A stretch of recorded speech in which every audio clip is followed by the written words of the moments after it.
సుపరిపాలన దివస్ సందర్భంగా అటల్ మోడీ సుపరిపాలన యాత్ర నేటితో ముగియనుంది. ఈ సందర్భంగా అమరావతిలోని స్మృతివనంలో మాజీ ప్రధాని అటల్ బిహారీ వాజ్పేయి 13 అడుగుల విగ్రహాన్ని ఏపీ సీఎం చంద్రబాబు ఆవిష్కరించనున్నారు. ఈ కార్యక్రమానికి పలువురు బీజేపీ ముఖ్య నేతలు హాజరు కానున్నారు.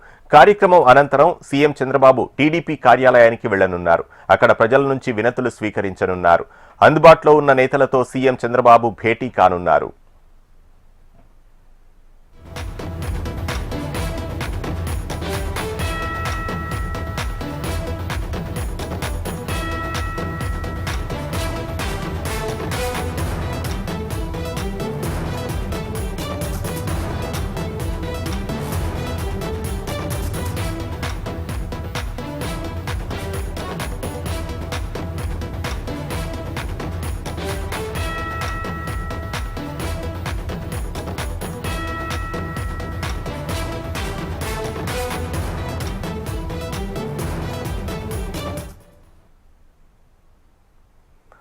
సుపరిపాలన దివస్ సందర్భంగా అటల్ మోడీ సుపరిపాలన యాత్ర నేటితో ముగియనుంది.